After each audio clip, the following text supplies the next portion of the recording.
Uma boa noite fraterno a todos os irmãos. É com certeza uma alegria imensa estar novamente aqui em Parnaíba. Eu agradeço muito a estes amigos que carinhosamente me convidaram. E dizem que quando a gente deixa algo de bom aonde a gente passou, a gente sempre leva algo de bom daquele lugar. E eu levei muitas coisas boas de Parnaíba, e certamente foi isso que me fez voltar. Essas 24 horas ao qual o Samuel se referia, não é nada diante da alegria que foi de chegar aqui e estar com essa família que já faz parte do meu coração, que é o Caridade e Fé. Muito obrigada desde já. A nossa Federação Espírita do Rio Grande do Sul, em especial a nossa editora Francisco Spinelli, na figura da nossa querida Beth Barbieri, manda então um abraço a todos vocês. Nosso presidente Gabriel também, que já esteve aqui, não é? Isso também. Manda um abraço fraterno a todos os irmãos. Então, que nós possamos desenvolver um trabalho num clima de muita harmonia e fraternidade, mas de minha parte, especialmente, com muita gratidão. Então, quando a Simone me passou o tema, as contribuições da pedagogia espírita para o século XXI, eu fiquei me deparando com este tema e pensando, meu Deus do céu, não vou saber falar sobre pedagogia, né, porque a minha área é psicologia. E aí me debrucei, então, em cima, né, da obra para buscar alguma coisa que eu pudesse não fugir tanto à pedagogia. E aí a gente, estudando, a gente vai vendo, né, o quanto isso está no nosso cotidiano e às vezes a gente não se apercebe apenas porque não identifica, porque não nomina aquele conteúdo. Então, inicialmente, eu vou fazer algumas abordagens de conteúdo bem teórico, peço desculpa a vocês os primeiros slides, mas posteriormente a coisa vai ficando um pouquinho mais clara. A primeira coisa que buscamos foi o dicionário. E o que o dicionário nos fala acerca, então, da pedagogia? Ele nos diz o seguinte, que é a teoria da educação, conjunto de doutrinas e princípios que visam uma programação de ação, estudo das ideias da educação, segundo uma determinada concepção de vida e dos meios, usando, então, processos e técnicas mais eficientes para realizá-los. Quando a gente escuta isso, a gente fica, tá, mas e aí? Como é que fica isso? E a gente vai ampliar, então, esse pensamento. Falando, então, um pouquinho da importância de nós nos darmos conta o quanto nós precisamos utilizar uma pedagogia diante dos sinais dos tempos. Nós estamos recebendo essa nova geração, a qual Allan Kardec se refere, então, na Gênese, acerca desta nova geração, e ele nos fala que nós precisamos estar preparados para recebê-los. E daí, nós vamos observar quantas crianças que são encaminhadas para os consultórios com diagnósticos prontos, com queixas de TDAH e outras queixas a mais. O autismo que está aí, e as pessoas referem que nunca tinha aparecido tantos casos de autismo como estão aparecendo agora. Na realidade, eles existiam, agora estão, sim, as pessoas estão tomando ciência do que significa, então, o autismo, porque, se a gente for olhar na história, sempre que era apresentado algum tipo de dificuldade de convivência, as pessoas faziam algumas denominações, até mesmo chulas, em relação aos diagnósticos. E nós vamos vendo que, com a evolução, a ciência vai colocando à nossa disposição estes conhecimentos teóricos, aonde nós vamos desmistificando essas doenças, essas patologias que se apresentam, e vamos, então, conseguindo compreender e incluir essas pessoas no nosso cotidiano. E o processo educacional pedagógico, ele é imensamente necessário para que nós possamos, então, ofertar a estes espíritos que estão aqui e que estão tão comprometidos diante do processo evolutivo. E aí nós vamos ver, então, que estes fenômenos, diante dos sinais dos novos tempos, eles já vêm de algum tempo. Nós vamos observar na obra de Tagore que ele através da literatura, ele oferta, através dos seus poemas, o encontro da pessoa com o belo. E essas reflexões vão fazendo com que o indivíduo vá se espiritualizando, se humanizando diante dessa proposta educacional através da literatura. Da mesma forma que nós encontramos, então, na Rússia, a obra de Tolstói, aonde, através da sua obra, ele leva o homem a uma reflexão, a uma mudança de comportamento e a uma nova proposta de educação. Também vamos observar que ambos, né, lutaram, então, para oferecer, né, essa visão da marca do novo mundo, para que as pessoas, ao refletirem sobre este contexto, elas pudessem, então, ter uma conduta mais organizada. E, a seguir, a gente vê também Makarenko, que, após, então, a invasão da Rússia, em 1920, ele recebe muitos indivíduos que tinham que cumprir algumas penas. E o que ele faz, então, com esses estabelecimentos? Que eram estabelecimentos correcionais. Ou seja, se equivale às nossas instituições atuais, à fase, né, a essas instituições, a antiga FEBEM, né, que faziam abrigamento com menores. Então, Makarenko, observando que eles não poderiam apenas serem punidos e castigados, ele oferece, então, uma pedagogia nova, mostrando que só através, então, da educação, esses indivíduos poderiam, então, se modificar. E ele faz uma verdadeira revolução quando ele entra com essa proposta. Certamente que a proposta, a ideia nova, suscetível a muitas críticas. E a proposta de Makarenko era a seguinte: despertemos no jovem uma pequena alegria e mantenhamos a chama que o levaremos à felicidade. Então, através deste convite, dessa proposta que se efetivou, ele, então, consegue fazer com que estes menores infratores passem a ter comprometimento com este processo educacional e a mudarem o comportamento. Tanto é que o índice de reincidência foi muito pequeno. Então, ele traz essa nova proposta diante dos sinais dos novos tempos.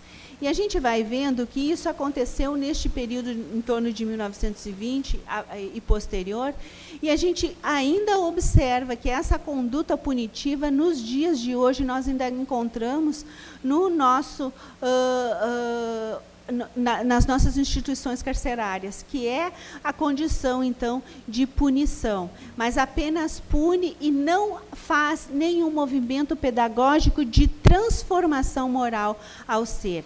E aí nós vamos também falar a respeito de alguns outros pensadores. E a pedagogia espírita, ela justamente vem, então, com esta proposta, com a finalidade de fazer a formação das novas gerações para um mundo mais cristão.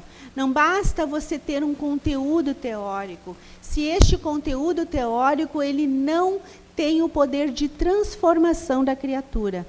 Quando, na pedagogia moderna, a gente vai ver Rousseau, e ele traz, então, a obra A Educação de Emílio. Também Pestalozzi, Os Filhos de Gertrudes. Também, ao desenvolver esta obra, nós vamos observar que eles não ficaram apenas com conteúdo teórico, mas que eles tiveram ações efetivas, trabalhando com essas crianças, e eles puderam, então, trazer a comprovação de que funciona este modelo pedagógico. Assim, a pedagogia espírita, ela vem justamente para fazer o convite à transformação das novas gerações, para que este convite de transformação possa, então, auxiliar no nosso processo evolutivo.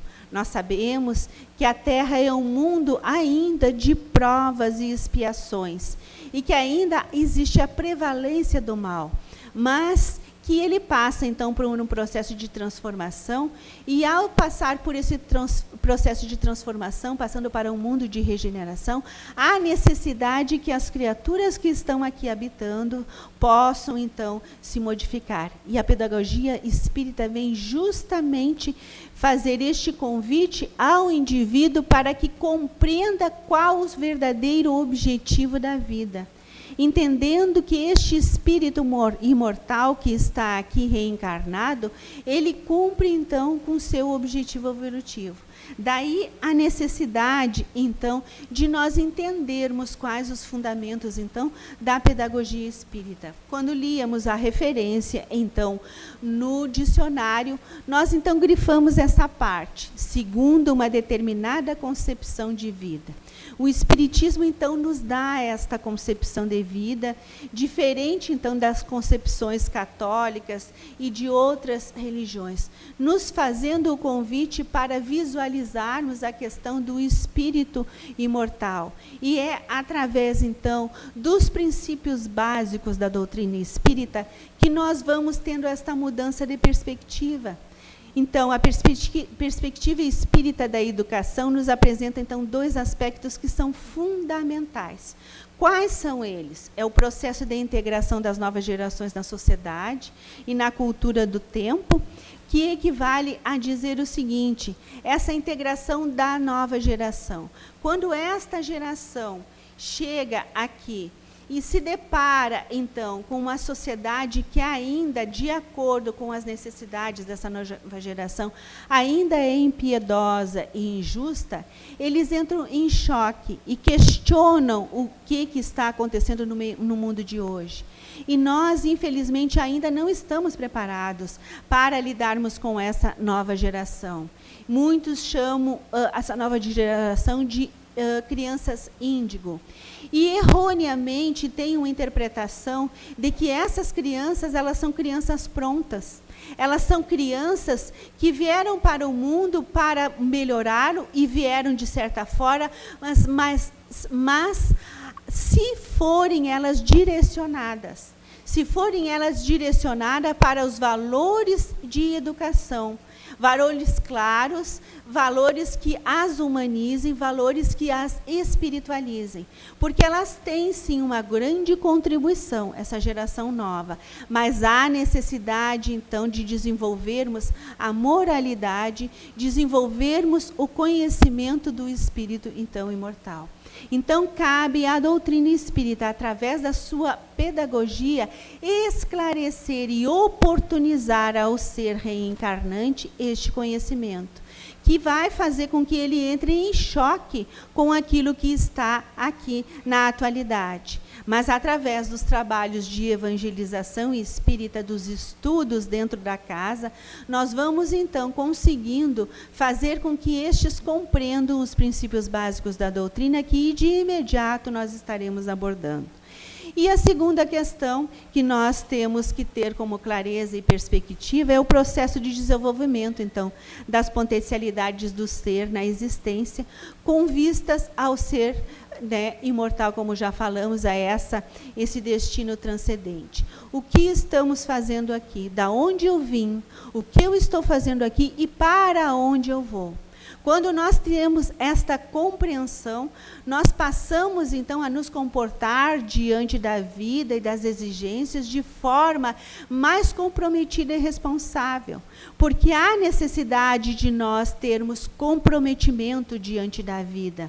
O indivíduo que não compreende o verdadeiro sentido da vida, ele, então, se desencaminha por outros caminhos que fazem, muitas vezes, não terem a verdadeira valorização da vida. E daí, então, se justifica por que nós encontramos tantas pessoas em desespero, em depressão, cometendo suicídio. O autoextermínio acontece quando o indivíduo não encontra sentido para a vida.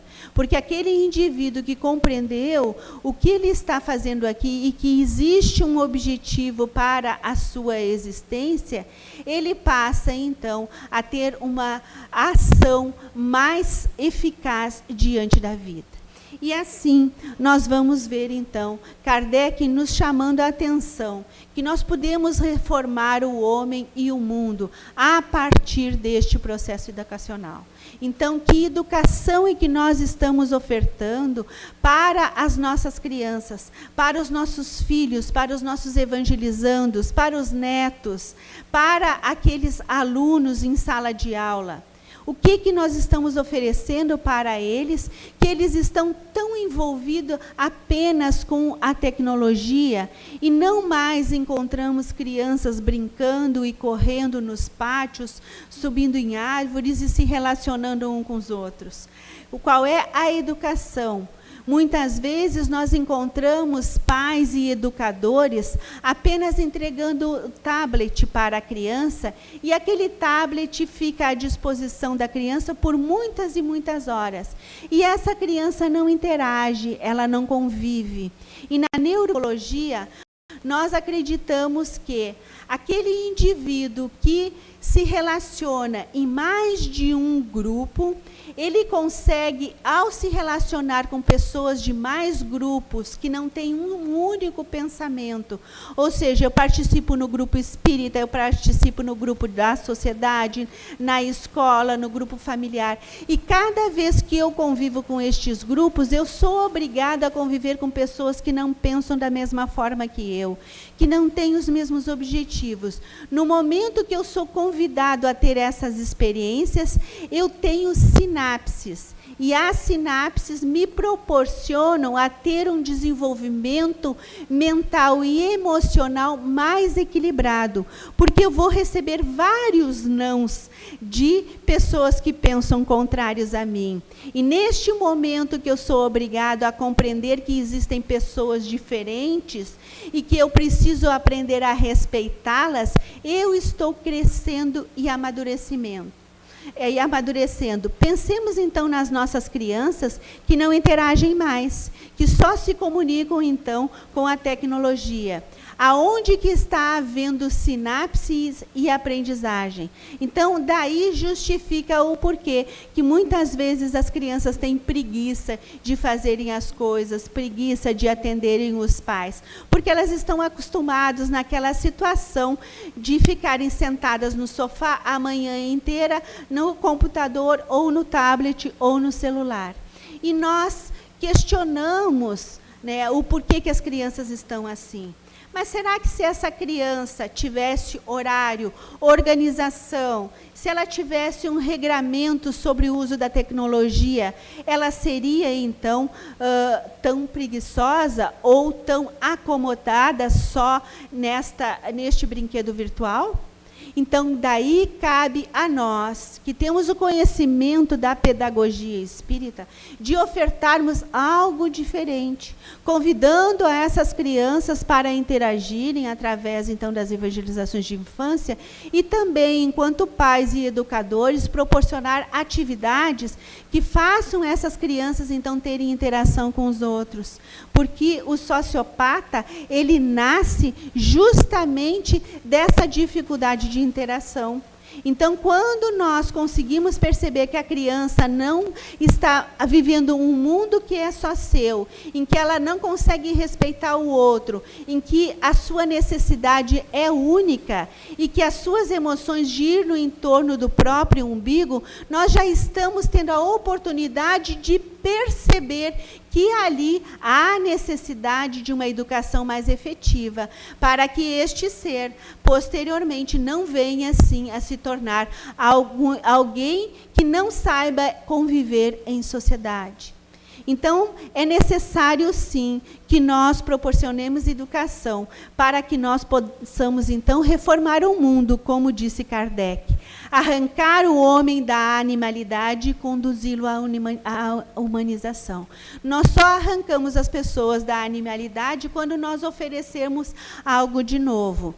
E na apresentação, a nossa irmã, então, fez a menção de que eu trabalho numa instituição prisional.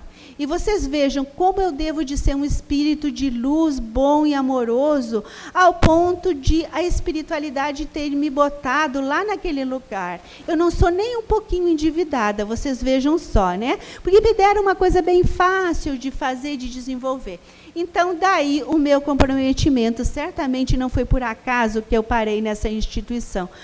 Com certeza, em outras instâncias, eu devo de ter desviado esses companheiros que estão lá hoje, tendo que ficar sobre a minha tutela. Então, irmãos, percebam, né, como Deus é amoroso conosco, que para eles nos ensinarem, eles nos colocam justamente no lugar. Então, antes eu não soube fazer o trabalho, e agora eu fui convidada, por amor, a fazer este trabalho. Então, nós só tiramos os indivíduos da animalidade no momento que nós, então, ofertamos algo diferente daquilo que eles estão acostumados. E eu peço permissão a vocês para contar brevemente uma experiência do meu trabalho que eu contava hoje de tarde na Escola Crescer, que é acerca, então, de um indivíduo. Então, naquela época, eu ainda não estava administrando o presídio, mas eu trabalhava como psicóloga e fazia grupo com os apenados. E um dos apenados, ele era reconhecida pela alcunha de catarro, porque todos eles, então, têm um apelido dentro do presídio. E certamente que na minha profissão a gente chama os indivíduos pelo nome, para respeitar a identidade daquele ser e para ele também entrar em contato com a sua própria identidade. Então, eu chamava pelo nome, que aqui eu vou te chamar de João. Então, o João ia para os encontros e ele ficava o tempo inteiro, no período de 1 hora, quieto, de cabeça baixa. E ele apenas ouvia. E eu usava uma determinada bibliografia, que era a contação de histórias. Então, eu contava a história e fazia o convite a eles para me falarem o que eles estavam entendendo daquelas histórias. E, certa vez, eu fui para o trabalho, saí apressada e esqueci o livro. E como eu gosto muito de contação de histórias, eu sabia algumas histórias e resolvia contar uma das histórias para não deixar de fazer o trabalho. E eu contei a seguinte história, que certa vez o pai andava a cavalo passeando pelo campo com seu filho, e o filho, querendo mostrar que ele tinha aprendido as histórias que o pai lhe ensinara, e a respeito, então, da convivência, da vivência no campo, na zona rural, e ele disse para o pai, ó pai, na estrada está vindo uma carroça. E o pai disse, muito bem, meu filho, você aprendeu as lições que eu te ensinei. Mas eu quero te ensinar mais uma outra lição, meu filho. A carroça vem vindo sim na estrada, mas saiba que ela está vazia. E o filho perguntou, mas pai, como você sabe que a carroça está vazia se você ainda não avistou a carroça? Ah, meu filho, a carroça, quanto mais vazia ela está, mais barulho ela faz. E neste momento que eu terminei a história, o João levantou os olhos e olhou para mim. E eu pensei, plugou, né? Deu contato, deu insight. E foi exatamente o que aconteceu. Passado alguns dias, o João pediu atendimento individual e veio conversar comigo e disse, a senhora sabe que nos meus 19 anos de idade, eu nunca tinha parado todas as semanas para pensar 1 hora sobre a minha vida. Então, fazem 2 meses que nós estamos trabalhando. Isso significa que fazem 8 horas que eu comecei a pensar na minha vida, nesses 19 anos que eu tenho. E eu queria dizer para a senhora que essa carroça vazia que a senhora contou, sou eu. Eu fazia muito barulho na minha vida, mas não valia de nada este barulho. E eu me dei conta que eu era vazio. Mas a partir do momento que nós começamos a trabalhar no grupo, a minha carroça se encheu. Então, isso comprova que através do processo educacional, mesmo que a criatura não tenha conhecimento nenhum, se você ofertar algo diferente do que ela está acostumada, você pode trabalhar a potencialidade deste ser. E nós, que somos espíritas, nós sabemos que dentro de cada um existe um Deus interno, um self, na linguagem, então, de Joana de Ângeles e de Carl Gustavo Jung. E é justamente nesta potencialidade que nós temos que investir. Quando nós rotulamos as criaturas e dizemos que elas não passarão disso, elas ficam então estagnadas, porque acreditam piamente em decorrência de terem um sentimento de inferioridade aguçado naquilo que nós estamos dizendo. Do contrário, se nós estimularmos as potencialidades da criatura, certamente nós estaremos auxiliando a arrancar a animalidade deste indivíduo. E assim, nós vamos ver então os princípios básicos da doutrina, que tem essa condição, essa pedagogia espírita, que nós temos a oportunidade de lançarmos mão, para auxiliarmos as criaturas, aonde nós, então, temos o primeiro princípio básico, que é Deus. Através, então, dessa pedagogia, nós integramos o ser ao conhecimento da sua posição de criatura eterna diante da vida. Falando, então, que esse Deus é Pai. E como Kardec, então, nos pergunta no Livro dos Espíritas, ele não pergunta quem é Deus, ele pergunta o que é Deus. E é a causa primária de todas as coisas. Quando nós, então, tiramos Deus dessa condição de homem, dessa figura antropomórfica que nos foi apresentada através das outras crenças, nós vamos entendendo que Deus, sendo a causa primária de todas as coisas, ele não é mais aquele velhinho de cajado que nos castiga, que nos coloca numa condição de devedores, de criaturas que terão que passar por uma condição infernal e que não teremos mais condições de melhora. Esse Deus que nos é apresentado por Jesus, ele é um Deus que é Pai. O Deus que nós conhecemos na primeira revelação cristã, apresentada então por Moisés, é ainda um Deus que nos castiga, um Deus autoritário, um Deus que nos proíbe de tudo, por causa da nossa condição espiritual. O Deus que Jesus nos apresenta é um Deus amoroso, que nos dá a oportunidade da vida para que nós venhamos a desfazer os maus entendidos do passado.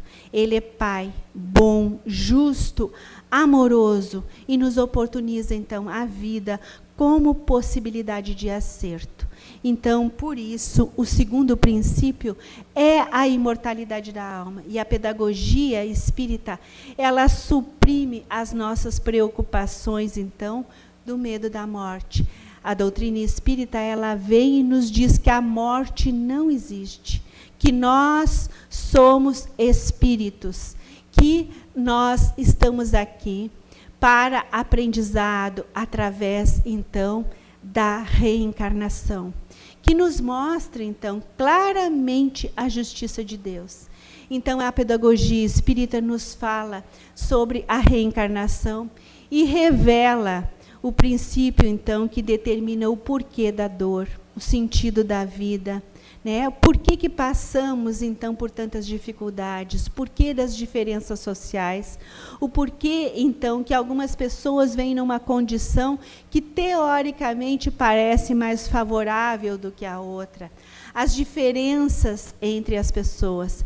E aí, a justiça da reencarnação, então, nos explica.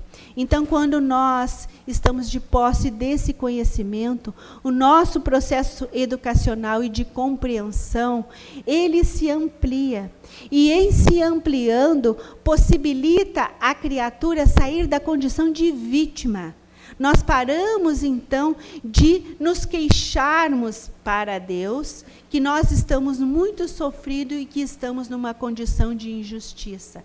A injustiça não existe. Até mesmo aquela prisão que nós dizemos que é injusta, essa prisão não é injusta. O indivíduo que fugiu das leis na atual existência, ele teoricamente, em um período de uma outra existência, ele vai ter essa prisão injusta para que ele possa cumprir com a prisão do passado que ele não haveria de ter cumprido. A bala, a chamada bala perdida, não é perdida, nada é por acaso. O indivíduo estava ali exatamente no momento em que ele precisaria desencarnar.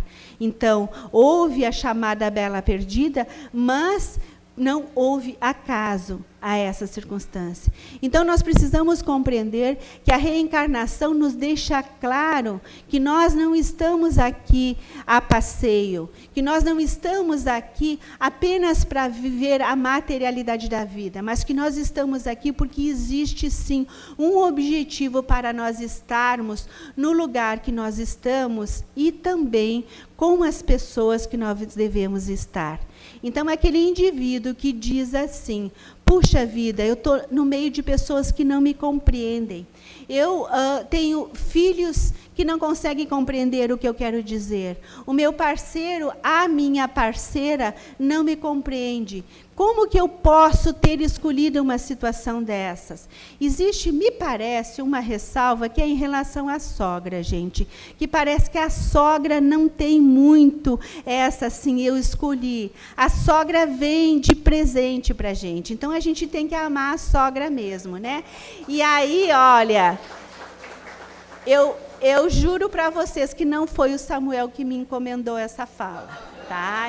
Eu juro para vocês. Até porque ele me disse que ele ama muito a sogra dele, né? Que me parece que ela tem umas canelas de pessoa, de uma pessoa trabalhadeira. E aí eu estava dizendo para ele hoje à tarde, que a pessoa que tem a canela fina é aquela pessoa mais disposta, é aquela pessoa assim que se locomove com rapidez. E eu não estou dizendo isso porque eu também tenho as canelas finas, gente, tá? Eu estou dizendo porque realmente, né? Então a pessoa tem mais agilidade. Então, voltando à nossa fala, a gente pode até depois conversar a respeito disso e procurar no Livro dos Espíritos se tem alguma menção em relação à sogra, para que não fique uma coisa tão constrangedora nessa noite, né, em relação a Janine em especial, né, Janine? Mas eu acho que é ao contrário, eu acho que ela é um espírito assim, muito amoroso, que recebeu de braços abertos esse nosso Samuel, né? Então, a reencarnação nos dá essa possibilidade de reflexão acerca das simpatias e das antipatias. Às vezes, a gente olha para uma pessoa e imediatamente a gente antipatiza com a pessoa, sem ao menos deixar o indivíduo se mostrar. Eu olhei, mas aquela pessoa parecia tão prepotente. Às vezes, escondido nessa nossa análise da prepotência do outro, existe um sentimento que é nosso. A raiz da nossa percepção que o outro é prepotente está em nós, porque nós percebemos aquilo que é igual a nós. Nós não temos condição de avaliar o outro se nós não conseguimos compreender este conteúdo. Então, quando eu digo para a Zilda, Zilda, você viu só que a Simone está ali no seu lado e a Simone está olhando para mim com sinal de inveja. Né? A inveja é minha, não é da Simone. Eu enxerguei algo que eu conheço. E a Zilda vai dizer assim, capaz, a Simone tem um coração amoroso. Jamais ela olharia com este olhar, porque ela é muito amorosa. Então, nem a Zilda e nem a Simone têm este olhar. Quem tem este olhar fui eu, que projetei no outro a minha inveja, a minha sensação de insegurança e logo me fiz juiz da vida alheia. Porque a gente se engana muito. Quando Jesus disse, orai e vigiai, Jesus quis dizer o seguinte, orai pelos outros e vigiai a tua própria conduta. E o que nós fizemos? Nós vigiamos a vida do outro e oramos por nós. Nós fizemos exatamente ao contrário. Então, é importante que, de posse do conhecimento da reencarnação, nós nos coloquemos no mundo de forma mais responsável. E tem uma palavra que eu gosto muito e que brincam comigo lá na minha região, porque quando eu vou falar, antes de eu falar, todo mundo já, o Gabriel, a Beth, eles já dizem assim, a palavra da Mariane, que se chama sentimento de pertencimento e assertividade. Então, nós precisamos ter, sim, o sentimento de pertencimento na vida, de que estamos aqui, sim, com o objetivo de evolução. E aí, nós vamos, então, compreendendo as diferenças e tendo, então, aceitação e resignação diante das provas que nos são colocadas na existência. Então, a pedagogia espírita confere-lhe forças para suportar as maiores vicissitudes do corpo, mostrando a você que o instrumento físico nos reflete as condições da necessidade do espírito. O corpo pode estar numa condição, sim, especial, mas o espírito tem plena ciência disso. E ele está ali buscando, sim, este refazimento espiritual que se dá através, então, da pedagogia espírita.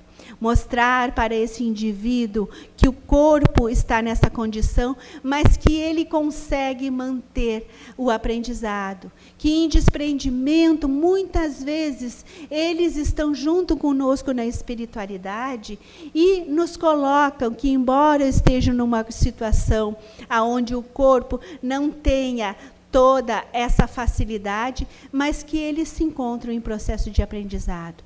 E felizes os pais que recebem um filho com necessidades especiais, porque é um belo aprendizado para a criatura de humildade, de resignação e, acima de tudo, de coragem diante da vida. Porque nós sabemos que as famílias que têm alguém especial é porque elas também são especiais, porque certamente Deus, sendo Pai, Ele não vai contar com pessoas que não tenham potencialidade para lidar com essa situação.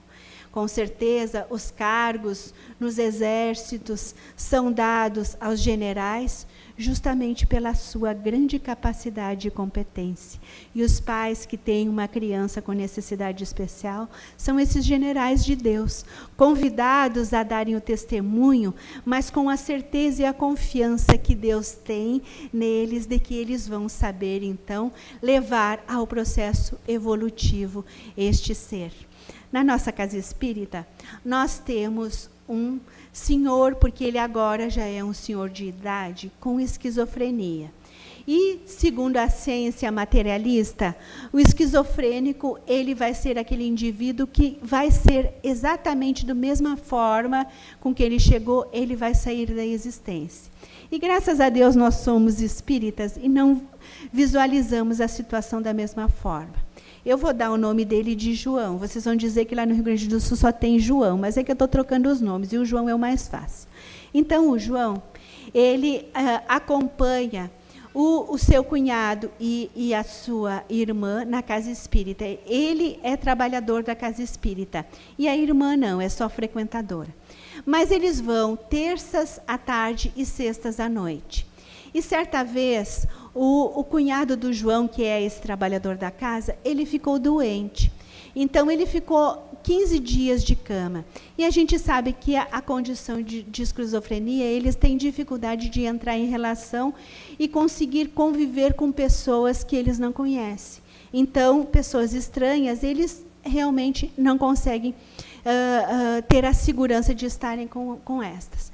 Mas, como ele já estava indo na casa espírita há mais ou menos 5 anos, e o cunhado estava doente, ele então fez sinal para a irmã que estava no horário da casa espírita, porque ele sabia direitinho o horário que tinha que estar lá. E a irmã explicou para ele, então, que ela não poderia, que teria que cuidar do marido. E chegou uma companheira espírita que pegava carona sempre de carro para ir para a casa espírita. E convidou ele, você quer ir na casa espírita? E ele não fala, né? Ou seja, fez que sim. E, a partir disso, ele começou a ir na casa espírita sozinho, né? Ou então com algum outro companheiro. Então, se a gente vê essa experiência, a ciência vai nos dizer que, para aquela criatura, isso não seria possível. Então, pelo fato dele já estar indo, ele tem necessidade de receber o passe e de estar indo semanalmente na casa espírita.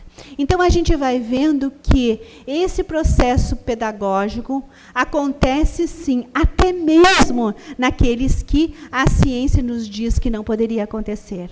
A criatura vai ficando imersa naquela vibração e, ao receber aquela vibração, ela vai, com certeza, trocando também a psicosfera. Por isso, nós precisamos acreditar, sim, que através da pedagogia espírita, qualquer pessoa tem possibilidade de se transformar. Certamente, nós não temos que ter expectativa de transformação de 100%, mas diante dessa crença de que a ciência nos trouxe, que ele não iria melhorar em nada, nós já temos alguma mudança significativa. E assim, nós vamos, então, compreendendo a pluralidade das existências. De acordo com o nosso processo evolutivo, nosso processo de compreensão de que somos seres, então, que o espírito é imortal, que somos seres imortais, nós vamos, então, habitar mundos melhores. Assim como já ilustramos, a Terra passa por esse processo de transformação, saindo deste mundo de provas e expiações para um mundo de regeneração. E há o convite a todos aqueles que quiserem, então, se modificar para avançarem junto com a Terra para este mundo de regeneração. Mas aqueles que ainda insistirem no mal, aqueles que ainda acreditam que são detentores do poder e que podem abusarem as pessoas com o seu poder, com aqueles que acreditam que para eles a lei não existe, para aqueles que acreditam que a violência é a melhor maneira de trabalhar com o indivíduo, com certeza este mundo de regeneração não haverá lugar momentaneamente para eles. E permanecerão, então, a um mundo equivalente, aonde os primeiros sinais de primitivismo estarão, né, reiniciando este processo, e esses indivíduos, há o modelo de Capela, que eram aqueles irmãos que Capela evoluiu, então, e esses irmãos reencarnaram na Terra nos seus primeiros anos, né, na época do primitivismo ainda. E aí a gente consegue explicar, então, né, as pirâmides, né, os maias, os incas, né, que a gente vai vendo o conhecimento que esses indivíduos tinham. Conhecimento intelectual, porém não tinham conhecimento moral.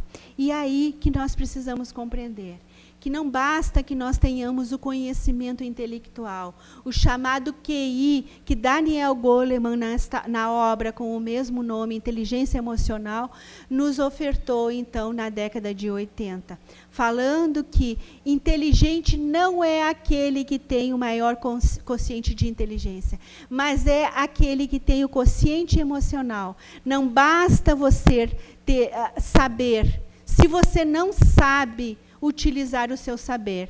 Se o teu saber é para colocar as pessoas em subjugação, este saber não te serve de nada. E a pedagogia espírita vem justamente nos dizer que nós precisamos ter o conhecimento teórico, mas além do conhecimento teórico, nós temos que ter a vivência. E a vivência, nós só vamos conseguir ter esta vivência no nosso cotidiano. Por isso, as tarefas dentro da casa espírita, elas são muito importantes, para que nós possamos, então, através da experiência, entendermos e nos tranquilizarmos a respeito, então, muitas vezes, dos desajustes familiares. Porque se a Terra é a escola de todos nós, a família é a sala de aula.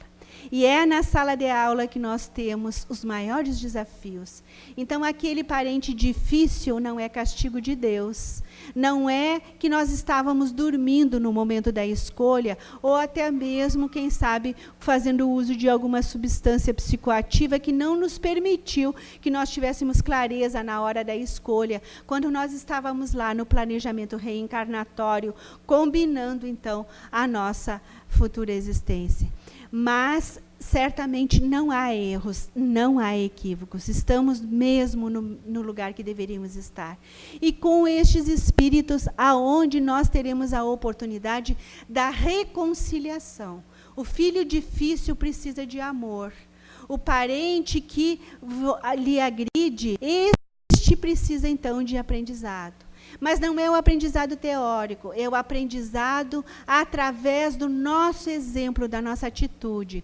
É aquela conversa fraterna, amorosa, pacienciosa com o outro, que todo dia você repete. E aí, muitas vezes, ficamos impacientes, mas eu já expliquei isso, mas então você explique de novo. Porque este é um comportamento de perdão. Como Jesus disse a Pedro, não perdoai apenas 7 vezes, mas 70 vezes 7 vezes, ou seja, indefinidamente. Nós precisamos, então, praticar. E é através desta prática que nós vamos, então, tendo o nosso processo, então, de aprendizado e educando os nossos sentimentos. Porque precisamos ter sentimentos educados para tirarmos de nós a animalidade, como nos assevera Allan Kardec. Então, este exercício nos possibilita, então, o quê? O conhecimento das leis naturais.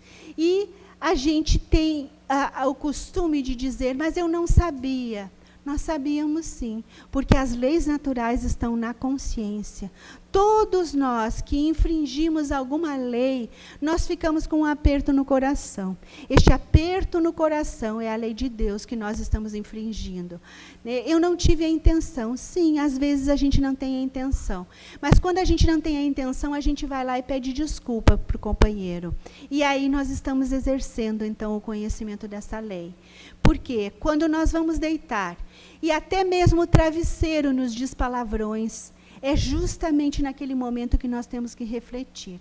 Porque nós pedimos a Deus para termos paciência, mas a gente acredita que a paciência ela vem pronta, numa embalagem que nós, então, desembrulhamos e olhamos a paciência e colocamos ela em nós.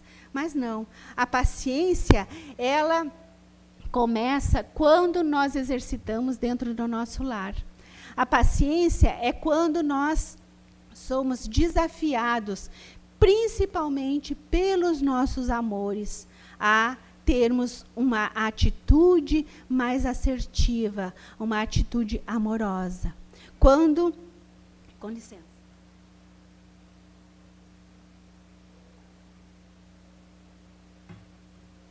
Nós compreendemos isso, nós vamos, então, apacentando os nossos corações e, por consequência, apacentando o coração daqueles que estão à nossa volta. Que, como já dissemos, não é por acaso. E também a pedagogia espírita nos liberta a mente de todos os tabus em matéria de crença religiosa, fazendo com que nós compreendamos que, para nós que somos espíritas, a melhor religião é realmente o Espiritismo. Mas, para aqueles que não conhecem o Espiritismo, a melhor religião é a religião deles. E nós precisamos aprender a respeitar os nossos irmãos nas suas crenças.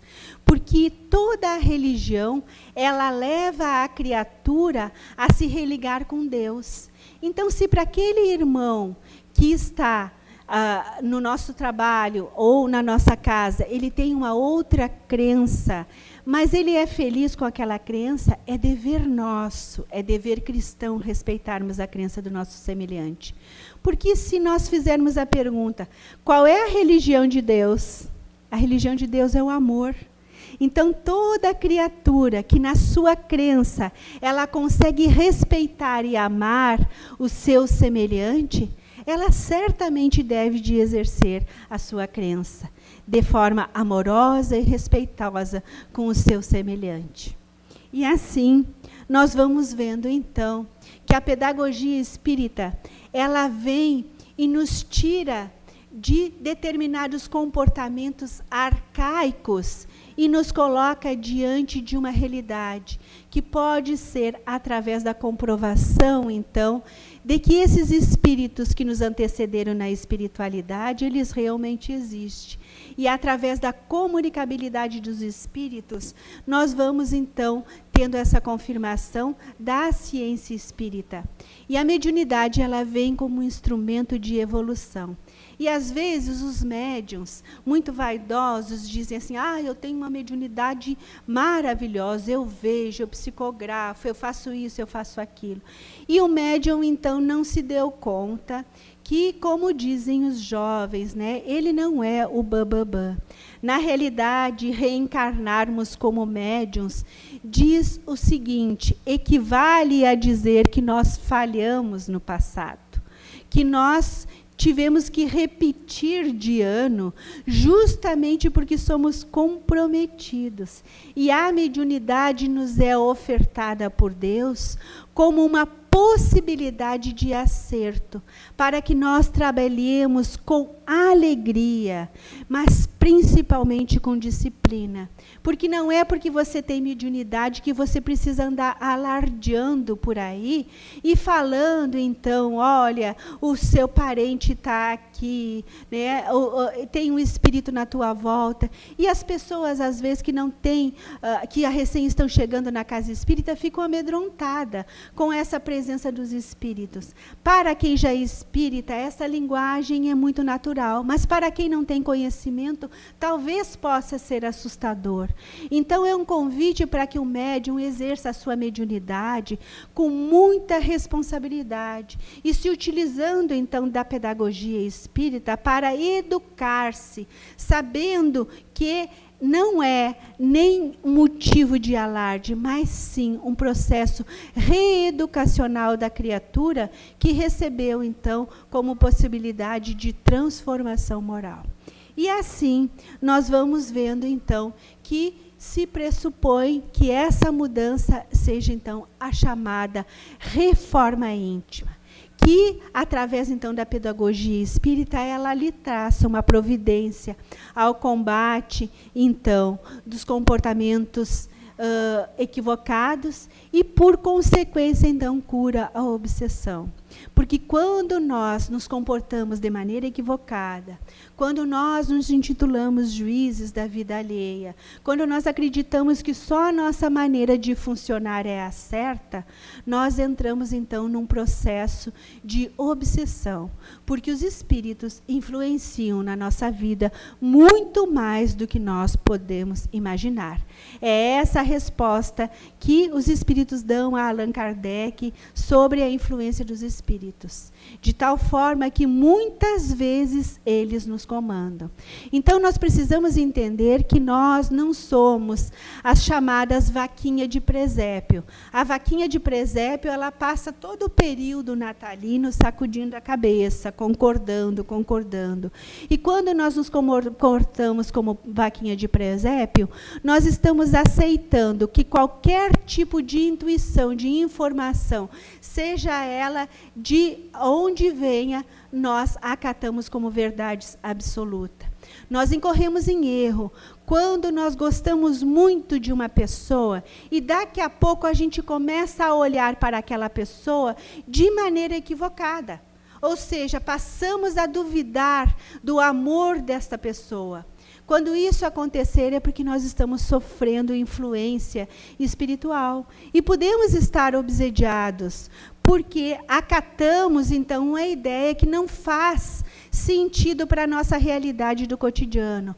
Ora, vejam, se eu gosto muito do Ayrton, eu não posso ficar pensando mal do Ayrton, porque eu tenho afeto por ele. Agora, a partir do momento que eu começo a pensar mal deste irmão, é eu que estou, então, acatando e ouvindo algumas intuições que não equivalem à verdade. E dentro do lar nós fizemos muito isso.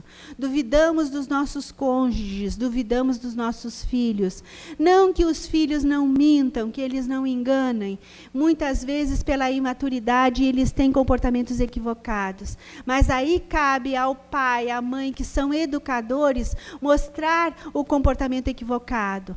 Então, nós precisamos aprender a lidar com a obsessão. E obsessão a gente só cura através da transformação, da reforma íntima, através da conduta equilibrada e da prática do bem.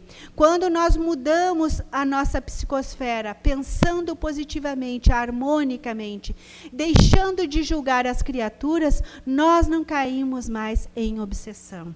E assim, nós vamos vendo que a prática do bem, é realmente o que destaca, né, a caridade em nós. Nós, agindo no bem, nós vamos, então, querer cada vez mais agirmos dentro do bem. Joana de Ângeles assevera dizendo: o homem que se modifica, ele tem a experiência do bem. A experiência do bem faz com que ele cada vez mais queira o bem. Por quê? Porque ele mudou a sua forma de ver as coisas, ele ampliou, então, a sua percepção de mundo, e ao se sentir nessa psicosfera amorosa, ele cada vez quer mais fazer o bem. E cada vez que ele incorre em erro, ele sente a consciência culpada e quer voltar de imediato para o bem. E Jesus, através, então, deste ensinamento da mulher adúltera, ele assevera o seguinte: quando os homens estavam apedrejando aquela mulher que fora pega em adultério, Jesus chega na praça e fala àqueles homens que estavam no momento, criticando a conduta da mulher que havia cometido o adultério. E Jesus, então, nesta passagem, ele nos traz vários ensinamentos.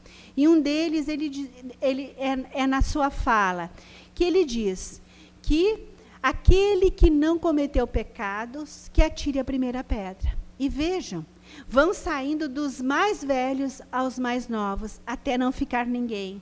Dos mais velhos, porque aquele que viveu mais tempo, certamente se equivocou mais vezes, ou então pecou mais vezes. Então eles foram saindo primeiro até os mais novos. E não ficou ninguém. E Jesus então olha para a mulher e pergunta: mulher, onde estavam aqueles que queriam te apedrejar? E aí ela responde: se foram, mestre. Então, se eles não te julgaram, não te condenaram, eu também não te condenarei. E aí ele diz o seguinte: agora vás e não tornes a pecar. Quando Jesus assevera para a mulher que ela não deverá pecar, ele está então nos dizendo que nós precisamos então fazer esta reforma íntima, e que aquilo que a gente já teve a experiência que não deu certo, que nós possamos então modificar. Mas o indivíduo, ele quer respostas novas diante de comportamentos velhos. Então, nada na sua vida vai mudar se você não mudar a sua conduta. Você quer que os seus pais lhe tratem com maior compreensão, mas você é incompreensível com os pais. E aí nós vamos ver, então, no Evangelho, a causa das aflições. Ele nos diz o seguinte, que a causa das nossas aflições, elas devem de ser procuradas na atual existência, em primeiro lugar. Mas se nós não acharmos respostas, aí sim, nós deveremos buscar a causa nas existências anteriores. Porque muitas das nossas dores na atual existência são criadas por nós mesmos. Porque nós não damos a devida atenção à existência.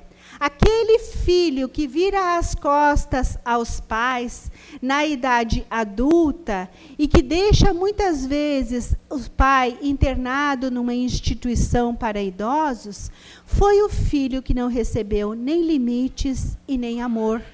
Então, é certo que ele tem as questões do passado, mas talvez se hoje ele tivesse recebido um pouquinho mais de afeto, um pouquinho mais de disciplina, isso não se potencializasse tanto.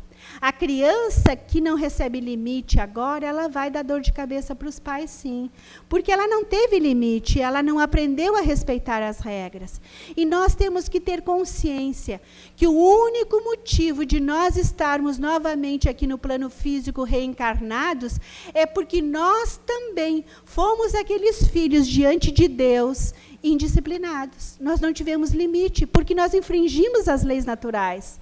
E quando nós infringimos as leis naturais, nós agimos da mesma forma que este filho que está aqui hoje não consegue ter disciplina. Então é importante nós entendermos, sim, que através da prática do bem nós vamos nos tornando criaturas disciplinadas, com mais regras, com mais limite. O indivíduo que faz parte da casa espírita, mas que não consegue cumprir com as suas tarefas, está perdendo uma grande oportunidade de se disciplinar no aqui e no agora. E assim, nós vamos vendo, então, a ação e reação. Se nós temos uma atitude equivocada, certamente nós teremos uma reação. E a pedagogia espírita, então, ela nos concede a certeza natural de que se beneficiamos ou prejudicamos alguém, estamos beneficiando ou prejudicando a nós mesmos. Nessa passagem, aonde Jesus estava sendo levado, e que Pedro, ao encontrar com Jesus e os dois fizerem esta troca de olhares, naquele momento, Pedro lembra-se da última ceia, aonde o Cristo Jesus disse o seguinte, que naquela noite algum deles o iria trair. E Pedro fica muito consternado com a fala de Jesus e diz: Mestre, eu jamais te trairei. E Jesus então diz: Pedro, antes que o galo cante pela segunda vez, você já terá me traído 3 vezes. E Pedro não consegue compreender. E quando Jesus, então, é levado para os soldados, e Pedro havia, então, se encontrado com grupos de pessoas que lhe reconheceu e disse: veja, aquele ali é um deles. E ele não. Ele se negou, ele disse que ele não era um deles, e saiu se esquivando daquela situação. E eis que ele então se depara com a figura serena do Nazareno. E quando os seus olhos se encontram, ele lembra daquilo que o mestre havia falado. E quando ele encontra Jesus no olhar, ele novamente vira o rosto e evita de enfrentar o olhar do mestre. E naquele momento, o galo canta pela segunda vez. Pedro entra em desespero e vai para um lugar distante, e lá ele chora compulsivamente, porque dera-se conta do equívoco diante do seu mestre amado.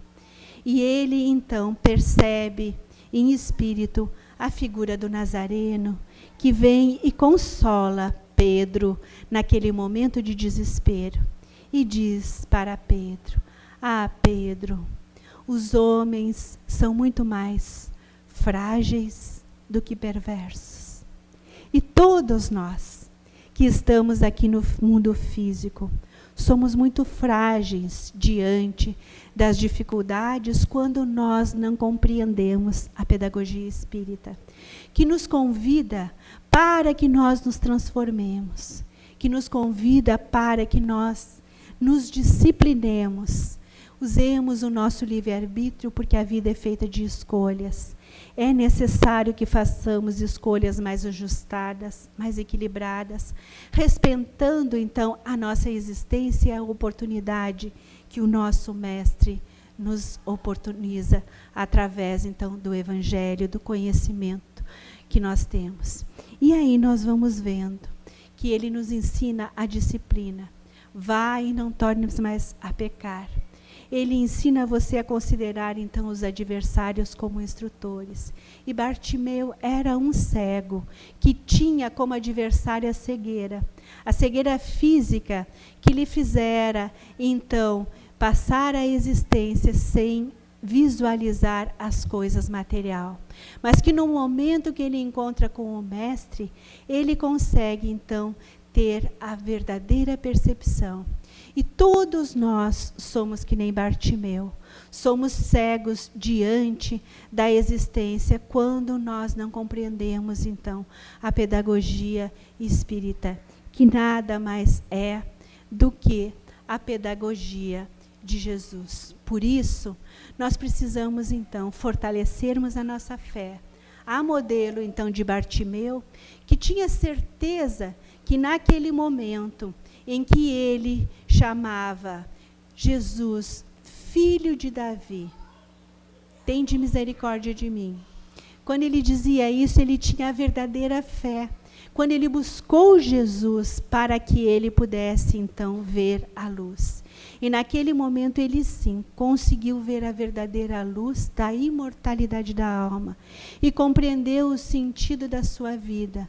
Porque a parábola fala que Jesus saía de Jericó e estava indo então para Jerusalém, simbolizando Jericó a vida material, e Bartimeu estava ao largo, no meio do caminho, esperando por Jesus para que ele pudesse então ser curado, ou seja, ver luz. E a parábola nos mostra que alguns homens diziam que Jesus não vai lhe atender, mas ele tinha fé. E esta fé o encorajou a ir em busca de Jesus para que ele pudesse, então, conseguir alcançar este seu objetivo. E muitos de nós, diante das pessoas que nos desanimam para que nós não venhamos, então, à noite, que é preferível olhar a novela, o último capítulo em casa e não vir à casa espírita. Eles o tempo inteiro nos convidam para que a gente faça outras coisas, que a gente permaneça em Jericó, cuidando da vida material e que não caminhemos em direção a Jerusalém para nos espiritualizarmos. Esses convites, muitas vezes, feitos pelos próprios familiares, que não conseguem compreender que aquele que permitiu que o espiritismo adentrasse ao seu coração é feliz, porque se liberta dos atavismos e dos comportamentos equivocados. Não é ainda um ser angelical, estamos muito longe disso ainda, mas certamente é aquele que tem confiança em Deus e, em confiando em Deus, fortalece a sua fé e trabalha assim, com alegria, fazendo com que as distâncias territoriais não sejam nada diante das distâncias de um coração para um outro coração. E somente aquele que compreendeu o convite da pedagogia espírita consegue, então, fazer com que a sua fé não seja uma fé imposta, mas que seja uma fé raciocinada, compreendendo o sentido da vida. De onde eu vim, o que eu estou fazendo aqui e para onde eu vou. Se nós compreendermos que estamos aqui, sim, como espíritos imortais, num processo de aprendizado e que precisamos aprender e praticar, nós vamos saber para qual o local que nós iremos aportar no nosso futuro. Assim, então, nós vamos vendo que a pedagogia espírita, com todas essas informações que nós trouxemos nos slides, ela consegue realmente fazer essa integração das gerações e consegue, então, estimular a potencialidade deste espírito, para que, em conhecendo os princípios básicos da doutrina espírita, ela consiga compreender a justiça das aflições, ela tenha resignação e aceitação, ela tenha no exercício o processo de aprendizado, respeitando então as leis naturais, entendendo que a mediunidade é um instrumento de evolução e aí se reformando intimamente. E quando se reforma, ela fortalece a sua fé. E fortalecendo a fé, ela quer praticar o bem. E assim, ela praticando o bem, a ação e a reação faz um maior sentido. Porque ao praticar o bem, ela sabe que ela vai colher na mesma velocidade, então, da sua prática. Certamente que em algumas circunstâncias nós vamos ouvir alguma pessoa, então, dizendo que mesmo que tenha compreendido isto, ainda sofre sim. Nós somos devedores do passado. Esse passado nós estamos colhendo no agora, mas o que nós estamos plantando, nós vamos certamente no futuro colhermos. E aí vamos desenvolver a nossa autoconfiança, a nossa disciplina e, por consequência, o nosso livre-arbítrio vai ser muito melhor utilizado com as nossas escolhas, alicerçados neste sentimento de pertencimento a essa doutrina que veio, sim, para nos educar. Que nós possamos, então, sermos gratos, porque é só o que nós podemos fazer neste momento, é sermos gratos a Deus, nosso Pai maior, ao nosso Mestre Jesus, que nos oportunizou, então, essa bússola que é o seu Evangelho, para nortear as nossas ações do dia a dia. E assim, nós vamos compreendendo que Jesus, quando ele fazia este pedido a Deus, ele mostrava o imenso amor que ele tem por todos nós. Eu não te peço que os tire do mundo, mas que os livre do mal. E a melhor forma de Jesus, então, nos livrar do mal, é trazendo a todos nós o Consolador prometido por ele, através, então, dessa doutrina espírita. Sairmos do mundo nós não podemos, porque precisamos aprender no processo evolutivo. Mas nos livrar do mal ele pode. Então, se nós formos, como ele disse, que nem a criança é necessário que nos comportemos como a criança, para que nós possamos, então, aceitarmos sem resistência os seus ensinamentos. E aí nós vamos compreender que um dos melhores métodos pedagógicos para nós utilizarmos, para nos livrarmos do mal, é através, então, da pedagogia espírita, a qual eu sou muito grata e convido a todos os irmãos para, efetivamente, agradecerem a Allan Kardec, que nos oportunizou, então, este conhecimento. E certamente que todos nós, ao colocarmos em prática, poderemos também verificar o resultado dessa experiência, a qual todos nós estamos sendo convidados a praticar. E assim, meus irmãos, eu agradeço carinhosamente pela oportunidade que vocês me deram de estar aqui aprendendo, estar aqui no convívio de todos vocês. E mais uma vez eu reforço, deixe um pouquinho de mim, mas certamente levarei muito de vocês dentro do meu coração. Muita paz a todos.